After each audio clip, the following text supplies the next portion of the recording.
नमस्कार बंधुओं। मौर्य साम्राज्य का पतन प्राचीन भारत के अंतर्गत आज इस महत्वपूर्ण विषय पर चर्चा करेंगे कि मौर्य साम्राज्य का पतन क्यों हो गया। मौर्य साम्राज्य जो कि बहुत ही शक्तिशाली और समृद्ध साम्राज्य था, जिसमें चंद्रगुप्त से लेकर बृहद्रथ तक 10 शासक हुए। कुछ इतिहासकार इनकी संख्या 10 मानते हैं, कुछ 6 मानते हैं, लेकिन ये जो शासक हुए थे, इन्होंने बहुत अच्छी तरीके से भारत का शासन चलाया था और भारत के अनेक छोटे छोटे राज्यों को मिलाकर के एक राष्ट्र बनाया था। लेकिन इसमें जो शुरू के 3 शासक हुए हैं, चंद्रगुप्त मौर्य, बिंदुसार और अशोक, वो बहुत ही शक्तिशाली थे। और उसके बाद धीरे धीरे जो अन्य शासक हुए वो उतने ज़्यादा शक्तिशाली नहीं थे और धीरे धीरे मौर्य साम्राज्य का पतन हो गया। अनेक ऐसी परिस्थितियां थी जिनके कारण पतन हुआ, तो आइए उन पर विचार करते हैं कि वो कौन सी परिस्थितियां थी या कौन से कारण थे। तो प्रमुख कारणों पर विचार करेंगे कि वे कौन से प्रमुख कारण थे जिसके कारण से मौर्य साम्राज्य का पतन हो गया। सबसे पहला कारण हम देखेंगे प्रशासन का अत्यधिक केंद्रीकरण। प्रशासन का बहुत ज्यादा केंद्रीकरण था। इसका तात्पर्य क्या है कि जो साम्राज्य था वो बहुत विशाल साम्राज्य था। दक्षिण में वर्तमान केरल की उत्तरी सीमा से लेकर के और उत्तर में कश्मीर तक, पूर्व में बंगाल से लेकर के और पश्चिम में वर्तमान ईरान की सीमा तक इतना विशाल क्षेत्र था, जिसके कारण से अलग अलग अनेक प्रांत थे, जनपद थे जिनका शासन चलता था।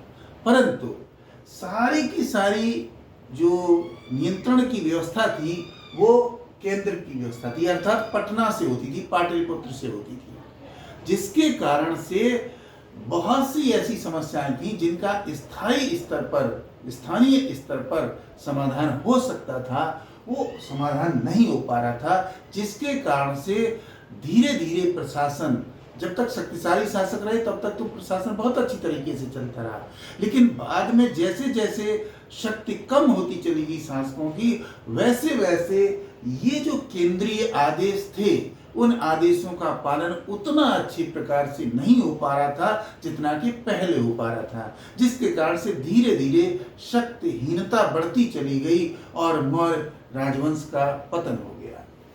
दूसरा देखेंगे ब्राह्मणवादी प्रतिक्रिया। अगर आप देखें तो मौर्य काल के अंतर्गत ब्राह्मणवादी प्रतिक्रिया शुरू के चरण में बहुत ही ज्यादा थी। यानी पहले तो ब्राह्मणवाद बहुत अधिक था।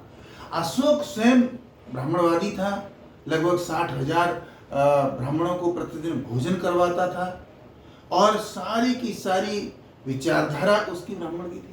लेकिन जब वो बौद्ध बन गया तो ब्राह्मणवादी विचारधारा की प्रतिक्रिया बहुत तेज हो गई और धीरे धीरे जहां पर वो शासन का सहयोग कर रहे थे पहले, वो धीरे धीरे शासन का विरोध करने लगे, उसकी आलोचना करने लगे। और परिणाम उसका ये हुआ कि सामाजिक और राजनीतिक दोनों ही स्तरों पर पूरे राज्य के अंदर वैचारिक मतभेद उत्पन्न होते चले गए, जिसके कारण से समाज के लोग जो है वो मौर्य शासन व्यवस्था से धीरे धीरे असंतुष्ट होते चले गए, जो मौर्य साम्राज्य के पतन का कारण बना। अगली बात देखेंगे साम्राज्य में वित्तीय संकट। आपको मैंने बताया था कि मौर्य साम्राज्य में चतुरंगिणी सेना होती थी, हैदल, गजदल, रथदल और पैदल। इसके अलावा उनके पास एक विशाल नौसेना थी। अब जब तक शक्तिशाली शासक रहे तब तक तो वो इस सेना का भरण पोषण करवाते रहे, सारी आवश्यकताएं पूरी होती रही, चाहे वो रसद की आवश्यकता हो, चाहे वो हथियारों की आवश्यकता हो, चाहे अन्य किसी प्रकार की आवश्यकता हो। लेकिन धीरे धीरे बाद में क्या हुआ कि इतनी विशाल सेना का भार उठा पाना शासकों के बस की बात नहीं रह गई और धीरे धीरे जो प्रांतों से आर्थिक सहयोग मिलता था वो भी धीरे धीरे कम होता चला गया, जिसके कारण से साम्राज्य में वित्तीय संकट उत्पन्न हो गया और ये वित्तीय संकट इस स्थिति में पहुंच गया कि जो अंत के मौर्य शासक हुए हैं वो सेना को संभाल पाने में भी समर्थ नहीं हो पा रहे थे, जिसके कारण से जो युद्ध लड़े गए उनमें उन्हें पराजय का मुंह देखना पड़ता था। तो इस तरीके से ये भी साम्राज्य की पतन का कारण बना, मौर्य राजवंश के पतन का कारण बना। अगला देखेंगे प्रांतों में दमनकारी नीति। अब चूंकि केंद्रीय शासन में धीरे धीरे नियंत्रण कम होता चला जा रहा था, तो जो प्रांतीय शासक थे या अधिकारी और कर्मचारी थे वो निरंतर अनुशासनहीन होते चले गए और उसका परिणाम ये हुआ कि जनता के ऊपर वो अत्याचार करने लगे, जिससे प्रांतों में दमन होने लगा जनता का। अब जब प्रांतों में जनता का दमन होगा तो जनता अपनी आवाज उठा करके अधिकारियों के पास जाएगी। अधिकारी कोई बात सुन नहीं रहे हैं, केंद्र का नियंत्रण धीरे धीरे खत्म होता चला जा रहा है, जिसके कारण से मौर्य साम्राज्य का पतन होता है या उसका अंत होता है। अगली बात देखेंगे विभाजित साम्राज्य की समस्या। बाद के पीरियड में आकर के मौर्य साम्राज्य दो भागों में विभाजित हो गया था, पूर्वी मौर्य साम्राज्य और पश्चिमी मौर्य साम्राज्य।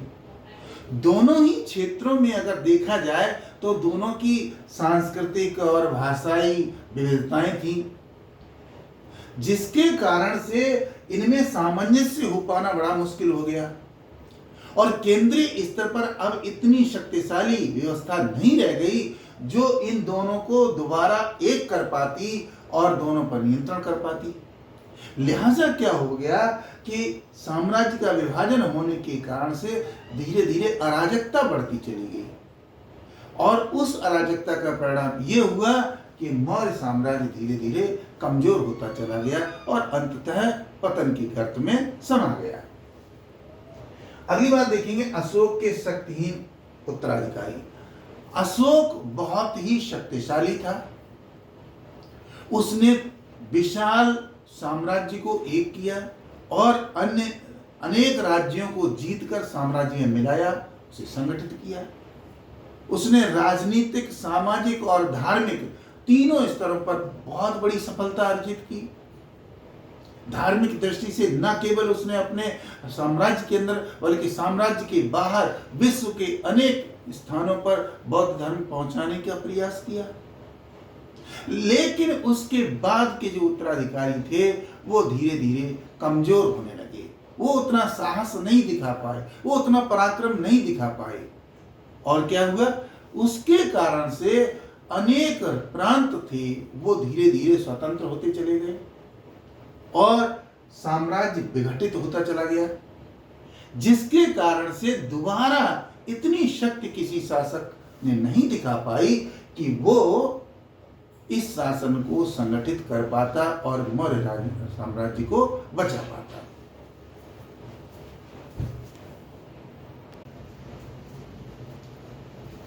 अब अगला कारण देखेंगे कि अगला कारण क्या था जो मौर्य राजवंश के पतन का कारण बना। वो है प्रांतों का स्वतंत्र होकर अलग होना। जब मौर्य साम्राज्य के अंतर्गत केंद्रीय व्यवस्था कमजोर होने लगी, सम्राट कमजोर साबित होने लगे, उतने शक्तिशाली नहीं रहे, तो प्रांतों में स्वतंत्र होने की होड़ मच गई। प्रांत जो थे, प्रांतियों में जो अमात्य होते थे या कुमार होते थे, वो अपनी मनमानी करने लगे और वो अलग होने लगे, स्वतंत्र होने लगे, यानी कि विद्रोह करके अलग होने लग गए। तो इस तरीके से कई प्रांत, जिसमें से कलिंग अलग हो गया था, कुछ उत्तरी प्रांत अलग हो गए थे। कल्हड़ ने अपनी राज तरंगिणी में ये वर्णन किया है कि जो अशोक का पुत्र था जयमुला, उसने कश्मीर प्रांत को बाकी मौर्य साम्राज्य से अलग कर लिया था अशोक की मृत्यु के बाद। तो इस तरीके से अन्य कई भी प्रांत थे जो कि अलग होने लगे थे और इसी तरीके का वर्णन मिलता है कि कलिंग प्रांत भी बाद में स्वतंत्र हो गया था अशोक की मृत्यु के बाद। तो इस तरीके से क्या हुआ कि जो एक विशाल साम्राज्य था वो धीरे धीरे छिन्न भिन्न होने लगा, जिससे कि मौर्य साम्राज्य का धीरे धीरे पतन हो गया। अगली बात देखिए, नवीन ज्ञान की अवधारणा का प्रसार। विश्व में नवीन ज्ञान की अवधारणा फैलने लगी। और इसका प्रमुख कारण ये था कि जो पश्चिमी देश थे, उन पश्चिमी देशों में धीरे धीरे वहाँ की सोच में परिवर्तन हुआ, और वो सोच का परिवर्तन जो था वो धीरे धीरे दूसरे क्षेत्रों में भी बढ़ा, और उसका प्रभाव भारत पर भी पड़ा। तो जो नवीन अवधारणा थी, उस अवधारणा के आधार पर जो पुरानी परंपराएं थीं या पुरानी जो बातें थी, उनको लोग धीरे धीरे छोड़ने लगे, अथवा उनका जो है उनका प्रभाव धीरे धीरे कम होने लगा, जिसके कारण से जो मानक अशोक ने निर्धारित किए थे या बिंदुसार ने निर्धारित किए थे, वो मानक धीरे धीरे कमजोर पड़ने लगे और लोग नई विचारधारा को ग्रहण करने लगे, जिसके कारण से लोगों में अब उतना विश्वास नहीं रह गया था मौर्य साम्राज्य के प्रति या मौर्य शक्ति के प्रति जितना कि पहले था, जिसके कारण से धीरे धीरे मौर्य साम्राज्य या मौर्य राजवंश कमजोर होता गया। अगली बात देखेंगे, आंतरिक विद्रोह एवं असंतोष। अब जनता में अगर देखा जाए तो सामाजिक दृष्टि से, राजनीतिक दृष्टि से और धार्मिक दृष्टि से असंतोष फैला हुआ था, और ऊपर से जो अमात्य थे या जो अन्य अधिकारी थे वो अत्याचार कर रहे थे, लिहाजा जनता परेशान हो चुकी थी। और कुछ स्थानों पर तो जो छोटे अधिकारी या नेता होते थे वे स्वयं ही विद्रोह करने लगे। बृहद्रथ जो कि अंतिम शासक था, उसके समय में उसके सेनापति ने ही स्वयं विद्रोह कर दिया, पुष्यमित्र शुंग के द्वारा विद्रोह कर दिया गया। तो ऐसी विद्रोह की स्थिति को अब नियंत्रित करने के लिए एक शक्तिशाली सम्राट की जरूरत थी, और ऐसा कोई शक्तिशाली सम्राट था नहीं जो कि व्यवस्था को पूरी तरीके से अनुशासित कर सके।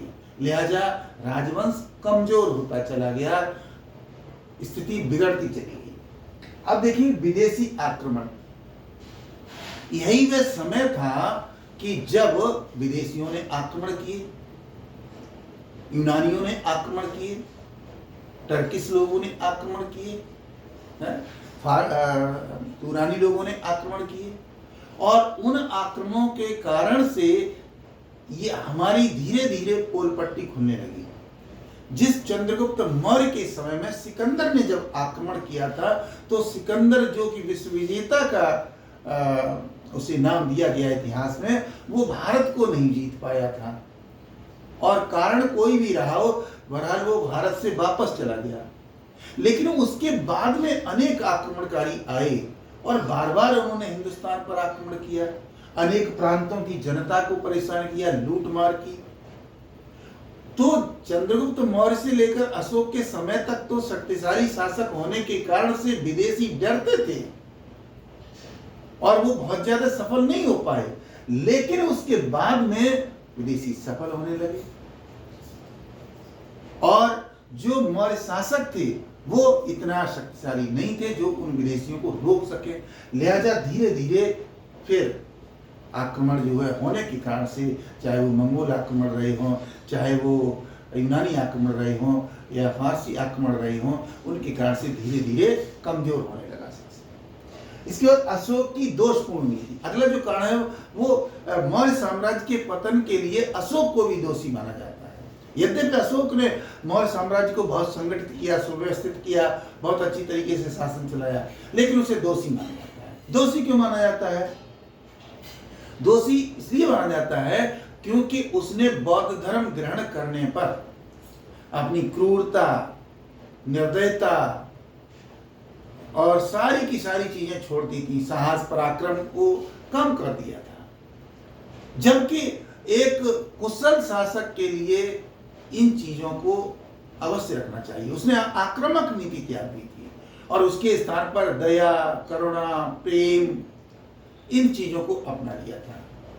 तो शासन में दया और करुणा का स्थान होता है, लेकिन इतना ज्यादा नहीं होता है। शासन चलाने के लिए, एक सफल शासक बनने के लिए आपको पराक्रम दिखाना ही होगा, आपके शत्रु के ऊपर आक्रमण करना ही होगा।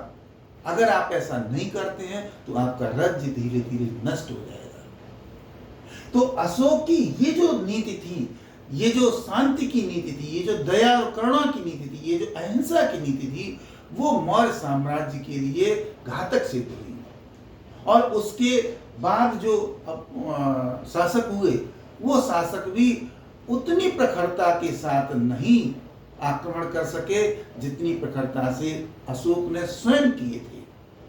लिहाजा अशोक की इन नीतियों को भी दोषी माना जाता है मौर्य साम्राज्य के पतन के लिए। अगली बात है बृहद्रथ का वध।